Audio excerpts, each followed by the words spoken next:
건축법의 적용 대상.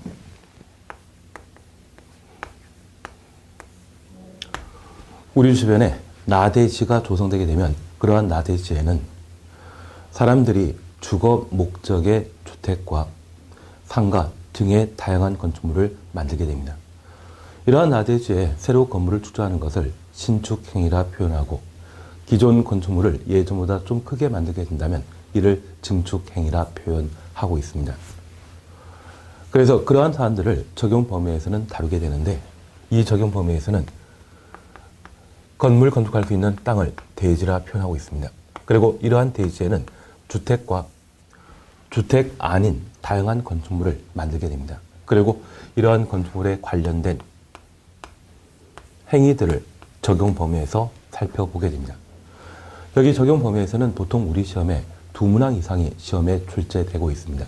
그래서 적용 범위와 관련된 사안에 대해서는 꼼꼼하게 살펴보는 게 필요합니다.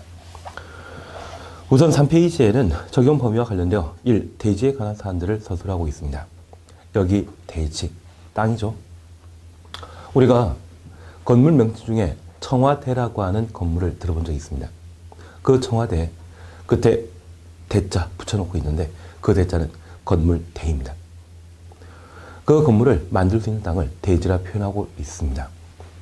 이러한 대지와 반대 개념이 있다고 하면 맹지란 말을 우리가 들어본 적이 있는데, 그 맹지는 건물 건축할 수 없는 땅이죠. 땅값 형편없습니다. 낮게 평가되고 있습니다. 그 대지와 맹지의 차이점은 사람이 이용할 수 있는 도로에 접한 땅이라고 하면 건물 건축할 수 있는 대지이고, 그러한 도로에 접하지 않은 땅에 대해서는 맹지란 말로 대신하고 있습니다. 그래서 여기 대지, 건물 건축할 수 있는 땅을 말한다. 그러면 이러한 대지는 공간정보 구축 및 관리에 관한 법률에 따라 각 필지로 나눈 토지를 대지라 표현하고 있습니다. 그러면 우리가 잠깐 구분해 줄 게 있습니다. 공간정보에 관한 법령상, 줄여서 공간법이라 표현하겠습니다.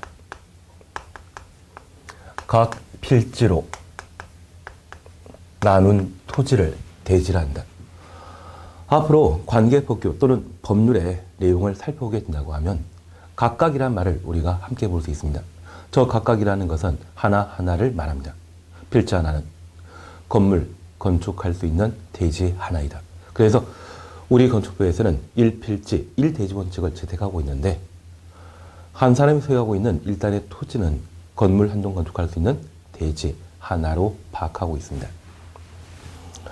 그래서 대지에 대한 기본적인 개념으로 흔히 도로에 접해 있는 땅을 대지라 하고 도로 없는 땅은 맹지라 표현하고 있었는데, 우리 건축부에서는 그 도로에 관한 이야기는 쓰지 않고 공간 정보에 관한 법령상 각 필지로 나눈 토지를 대지라 한다. 1필지, 1대지 원칙을 확인해 놓습니다. 시험과 관계없는 이야기인데, 여기 필지는 한 사람이 소유하고 있는 일단의 토지로서 어떤 사람은 30평을, 어떤 사람은 100평, 200평 가지는 경우가 있습니다. 시골에 농사 짓는 분들은 농경지를 1000평, 10,000평씩 가지는 경우도 있다더라고요. 그런 각 필지에 있어서는 토지 대장이 하나 만들어지게 되고, 그런 토지 대장이 하나 갖춰져 있는 필지가 건물 건축할 수 있는 대지로 인정되게 되면 그 대지에 주택이나 주택 외 건물을 건축하게 되었을 때 그 건축물에는 건축물 대장이 하나 만들어지게 됩니다. 그래서 토지 대장이 하나라고 하면 건축물 대장도 하나 나와야 된다.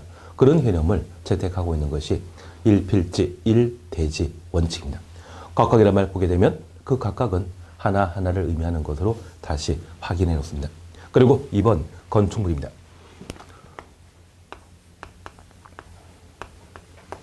여기 건축물과 관련된 개념을 우리가 함께 볼 수 있습니다. 만약 관계법규에 관한 사항들을 한번 처음 보신 분이라고 하면 이 관계법규 한번 보고 끝내는 거 아니죠. 사실 우리가 천재라고 하면 한번 보고 모든 내용들을 섭렵하고 이해하고 관련된 문제들을 쉽게 해결할 수 있겠지만 천재 아닌 분들도 계시죠.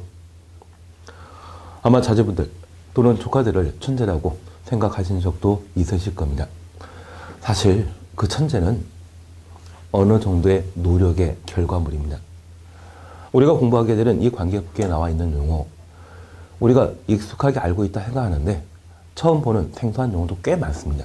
그래서 이러한 부분에 대해서는 자주 동영상강의를 시청함으로써 익숙하게 해 놓으시고 그 용어가 익숙해야만 이 관계법규에서 다루게 되는 내용들도 내가 익숙하게 이해하고 문제 풀 수 있죠. 그 익숙해지기 위해서는 한 두 번, 세 번 반복해 들어주셔야 됩니다. 똑같은 강의 좀 반복하시더라도 좀 재밌게 계속 봐주시면 좋겠습니다. 분명 재미는 없지만 합격하기 위해 꼭 필요하죠. 그러면 여기 건축물과 관련되어 우리가 함께 보실 게 있습니다. 여기 건축물은 토지에 정착한 공작물 중에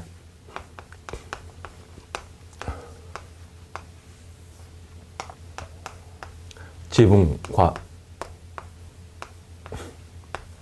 기둥 또는 벽으로 구성되어 있는 것을 건축물이라 하고 있습니다. 그리고 이러한 건축물에 딸린 시설물, 이러한 시설물을 건축물이라 표현하고 있는데 우리가 방금 건축물이라는 용어와 공작물이라는 용어 그리고 시설물이라는 용어를 함께 보셨습니다. 지어나 고가의 공작물을 설치하는 사무소 등의 대통령령이 정하는 것을 말한다. 후반부의 것은 크게 필요 없습니다. 세상에는 참 다양한 물건이 있죠. 그 물건을 우리 건축부에서는 건축물과 공작물 그리고 시설물이란 말로 각각 구분하여 표현하고 있습니다. 그러면 그러한 세상의 물건에 대해서는 유용물과 무용물로 구분하기도 합니다. 그러면 이러한 물건에 있어서 사람 손을 탔는지 안 탔는지에 따라 구분하는 경우도 있습니다. 그러면 우리 주변에 산이 있는데요. 그 산에 사람이 터널을 만들거나 또는 한강이라고 하는 강에 교량을 설치하거나 땅에 사람들이 돌을 포장하고 가로수를 짓게 된다고 하면 그것 사람 손 탄 것이죠. 그래서 사람의 손을 타지 않았다고 하면 천연물이라 표현하지만 인공이 가미된 일체의 물건이 있다고 하면 그것을 시설물이라 표현하게 됩니다. 그래서 이 시설물은 땅에 사람들이 돌을 포장하거나 가로수를 치게 된다고 하면 그 일체의 것들을 시설물이라 표현합니다. 그래서 도로에 세워져 있는 교통 안내판이나 또는 가로수 등을 시설물 관리공단에서 관리하는 것 보신 적 있죠? 나무 가지 잘라내는 것 본 적 있지 않습니까? 그래서 사람이 인공을 가미한 일체의 것들을 뭐라 한다? 시설물이라 표현합니다. 그리고 이러한 시설물 중에 돌출되어 있는 광고판, 담장 이러한 것들이 있다면 그 일체의 것들을 공작물이라 표현합니다. 그리고 이 공작물 중에 지붕이란 구조를 갖추게 되면 그 순간부터 건축물로 파악하게 되는데 우리가 하나 구분할 게 있습니다. 여기 건축물은 시설물과 직접 비교한다? 공작물과 비교된다. 공작물과 비교되는 것이죠. 두 단계 전과 비교하는 것 아닙니다. 그래서 특정 개념에 있어서는 그 직전 단계의 개념과 서로 비교해야 되는데 저 공작물과 건축물은 바로 비교 대상이 되는 겁니다. 그럴 때 우리가 구분할 게 있습니다. 저 공작물과 건축물에 있어서는 서로 돌출되어 있다는 것은 동일하지만 지붕의 존재 여부에 따라 지붕이 있으면 건축물이 되는 것이고 지붕이 없으면 바로 공작물로 판단하게 됩니다. 그리고 이 공작물과 시설물은 둘 다 사람이 만들었는데 그 사람이 만든 것 중에 돌출되어 있는 것.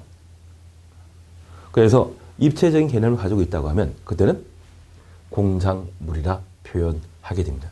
그러면 우리 다시 교재를 살펴보게 되면 저 교재에서는 건축물에 관한 사항을 각각 설명하고 있습니다.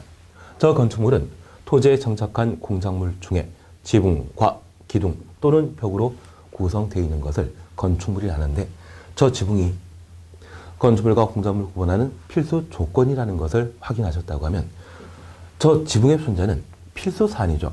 그래서 and, 과라는 말을 사용합니다. 그리고 기둥과 벽에 있어서는 저 지붕을 지탱하기 위한 부가적 요건이기 때문에 이 부분에 대해서는 오와 개념을 사용하게 됩니다. 그리고 우리 이렇게 잠깐 살펴봤습니다. 우리가 이용하는 주택의 경우에는 지붕 구조를 갖추고 그리고